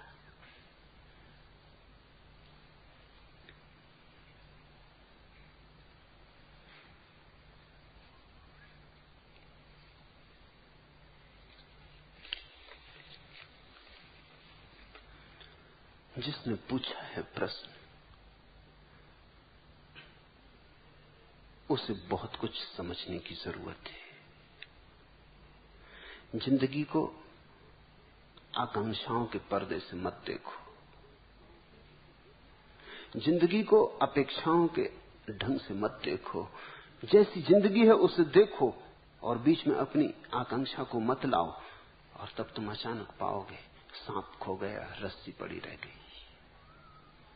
फिर उससे भय भी पैदा नहीं होता, जख्म भी नहीं लगते, हार भी नहीं होती, पराजय भी नहीं होती, विषाद भी नहीं होता, और उससे तुम्हारे भीतर उस दिए का जलना शुरू हो जाएगा जिसको अष्टावक्र साक्षी भाव कह रहे। दुख को देखो, सुख को चाहो मत, दुख को देखो। दो ही तरह के लोग हैं दुनिया में, सुख को चाहने वाले लोग और दुख को देखने वाले लोग। जो सुख को चाहता है वो नए नए दुख पैदा करता जाता है, क्योंकि हर सुख की आकांक्षा में नए दुख का जन्म है। और जो दुख को देखता है दुख विसर्जित हो जाता है, और दुख के विसर्जन में सुख का आविर्भाव है। मैं फिर से दोहरा दूं, दो ही तरह के लोग हैं और तुम्हारी मर्जी, जिस तरह के लोग तुम्हें बनना हो बन जाना। सुख को मांगो, दुख बढ़ता जाएगा, क्योंकि सुख मिलता ही नहीं, मांगने से मिलता ही नहीं, इसलिए दुख बढ़ता जाता है। फिर जितना दुख बढ़ता है उतना ही तुम सुख की मांग करते हो, उतना ही ज्यादा दुख बढ़ता है। पड़े एक दुष्ट चक्र में जिसके बाहर आना मुश्किल हो जाएगा। इसी को तो ज्ञानियों ने संसार चक्र कहा है, भव सागर। बड़ा सागर बनता जाता है, क्योंकि जैसे जैसे तुम्हारा दुख बढ़ता है तुम सोचते हो और सुख की खोज करें, और सुख की खोज करते हो और दुख बढ़ता है। अब इसका कहीं पारावार नहीं, इसका कोई अंत नहीं, भव सागर निर्मित हुआ। दूसरे तरह के लोग हैं जो दुख को देखते हैं। दुख है, ठीक है, इससे विपरीत की आकांक्षा करने से क्या सार है। इसे देख लें, ये कहां है, क्या है, कैसा है। दुख तथ्य है तो इसके प्रति जाग जाएं। तुम इसका छोटा मोटा प्रयोग करके देखो। जब भी तुम उदास हो, दुखी हो, बैठ जाओ शांत अपने कमरे में, रहो दुखी। वस्तुतः जितने दुखी हो सको उतने दुखी हो जाओ, अतिशयोक्ति करो। तिब्बत में एक प्रयोग है अतिशयोक्ति, ध्यान का गहरा प्रयोग है। वो कहते हैं जिस चीज से तुम्हें छुटकारा पाना हो उसकी अतिशयोक्ति करो, ताकि वो पूरे रूप में प्रकट हो जाए, ऐसा मंद मंद ना हो। तुम दुखी हो रहे हो, बंद कर लो द्वार दरवाजे, बैठ जाओ बीच कमरे के और हो जाओ दुखी जितने होना है। तड़फो, आह भरो, चीखो, लोटना पोटना हो जमीन पे लोटो पोटो, पीटना हो अपने को पीटो, लेकिन दुख की अतिशयोक्ति करो। दुख को उसके पूरी गरिमा में उठा दो, दुख की आग जला दो। और जब दुख की आग भभक के जलने लगे, धू धू करके जलने लगे, तब बीच में खड़े होकर देखने लगो क्या है, कैसा है दुख। इस दुख के साक्षी हो जाओ, तुम चकित हो जाओगे, तुम हैरान हो जाओगे कि तुम्हारे साक्षी बनते ही दुख दूर होने लगा, तुम्हारे और दुख के बीच फासला होने लगा। तुम साक्षी बनने लगे, फासला बड़ा होने लगा। तुम और भी साक्षी बनने लगे, फासला बड़ा होने लगा। और जैसे जैसे फासला बड़ा होने लगा, सुख की धुन आने लगी, सुख की सुवास आने लगी, क्योंकि दुख का दूर होना यानी सुख का पास आना। धीरे धीरे तुम पाओगे दुख इतने दूर पहुंच गया कि अब समझ में भी नहीं आता कि है या नहीं, दूर तारों पर पहुंच गया, और सुख की वीणा भीतर बजने लगी। फिर एक ऐसी घड़ी आती है जब दुख चला ही गया। जब दुख चला जाता है तो जो शेष रह जाता है वही सुख है। सुख तुम्हारा स्वभाव है। सुख दुख के विपरीत नहीं है। तुम्हें सुख पाने के लिए दुख को लड़ना नहीं है। दुख का अभाव है सुख, दुख की अनुपस्थिति है सुख। दुख को तुम देख लो भर आंख और दुख गया। यही करो तुम क्रोध के साथ, यही करो तुम लोभ के साथ, यही करो तुम चिंता के साथ, और 100 में से 90 मौकों पर तो शरीर के दुख के साथ भी तुम यही कर सकते हो। अभी पश्चिम में बड़े मनोवैज्ञानिक प्रयोग चल रहे हैं जिनने इस बात की सच्चाई की गवाही दी है। 100 में 99 मौके पर सिर दर्द केवल साक्षी भाव से देखने से चला जाता है। 99 मौके पर एक ही मौका है जबकि शायद न जाए, क्योंकि उसका कारण शारीरिक हो, अन्यथा उसके कारण मानसिक होते। तुम्हें अब जब दोबारा सिर दर्द हो तो जल्दी से सेरिडान मत ले लेना, एस्प्रो मत ले लेना। अब की बार जब दुख हो तो इसे ध्यान का प्रयोग करना, तुम चकित होगे। ये तो प्रयोगात्मक है, ये तो अब वैज्ञानिक रूप से सिद्ध है। धार्मिक रूप से तो सदियों से सिद्ध रहा है, अब वैज्ञानिक रूप से सिद्ध है कि जब तुम्हारे सिर में दर्द हो तुम बैठ जाना, उस दर्द को खोजने की कोशिश करना कहां है ठीक ठीक, ताकि तुम अंगुली रख सको कहां है। पूरे सिर में मालूम होता है तो खोजने की कोशिश करना कहां है ठीक ठीक। तुम चकित होगे, जैसे तुम खोजते हो दर्द सिकुड़ने लगता है, उसकी जगह छोटी होने लगती। पहले लगता था पूरे सिर में, अब लगता है थोड़ी सी जगह में। और खोजते जाना और खोजते जाना और खोजते जाना, देखते जाना भीतर, और जरा भी चेष्टा नहीं करना कि दुख ना हो, दर्द ना हो। है तो है, स्वीकार कर लेना। और तुम अचानक पाओगे एक ऐसी घड़ी आएगी कि दर्द ऐसा रह जाएगा जैसे कि कोई सुई चुभ हो रहा है, इतने से छोटे से बिंदु पर। और तब तुम हैरान होगे कि कभी कभी दर्द खो जाएगा, कभी कभी लौट आएगा, कभी कभी फिर खो जाएगा, कभी कभी फिर लौट आएगा। और तब तुम्हें एक बात साफ हो जाएगी कि जब भी तुम्हारा साक्षी भाव सधेगा दर्द खो जाएगा, और जब भी साक्षी भाव से तुम विचलित हो जाओगे दर्द वापस लौट आएगा। और अगर साक्षी भाव ठीक सध गया तो दर्द बिल्कुल चला जाएगा। इसे तुम जरा प्रयोग करके देखो। मानसिक दुख तो निश्चित रूप से चले जाते हैं, शायद शारीरिक दुख न जाए। किसी ने अगर सिर में पत्थर मार दिया हो तो उसके लिए मैं नहीं कह रहा हूं, इसलिए 100 में 1 मौका छोड़ा है कि तुमने अपना सिर दीवार से टकरा लिया हो फिर दर्द हो रहा हो, तो वो दर्द शारीरिक है, उसका मन से कुछ लेना देना नहीं। लेकिन अगर किसी ने सिर में पत्थर भी मार दिया हो तो भी अगर तुम साक्षी भाव से देखोगे तो दर्द मिटेगा तो नहीं, लेकिन एक बात साफ हो जाएगी कि तुम दर्द नहीं हो, तुम दर्द से भिन्न हो। दर्द रहेगा। अगर मानसिक दर्द है तो मिट जाएगा, अगर शारीरिक दर्द है तो दर्द रहेगा, लेकिन दोनों हालत में तुम दर्द के पार हो जाओगे। मानसिक होगा तो दर्द गया, अगर शारीरिक हुआ तो दर्द रहा, लेकिन अब मुझे दर्द हो रहा है ऐसी प्रतीति नहीं होगी। दर्द हो रहा है जैसे किसी और के सिर में दर्द हो रहा है, जैसे किसी और के पैर में दर्द हो रहा है, जैसे किसी और को चोट लगी, बड़े दूर हो जाएगा। तुम खड़े देख रहे हो, तुम दृष्टा साक्षी मात्र।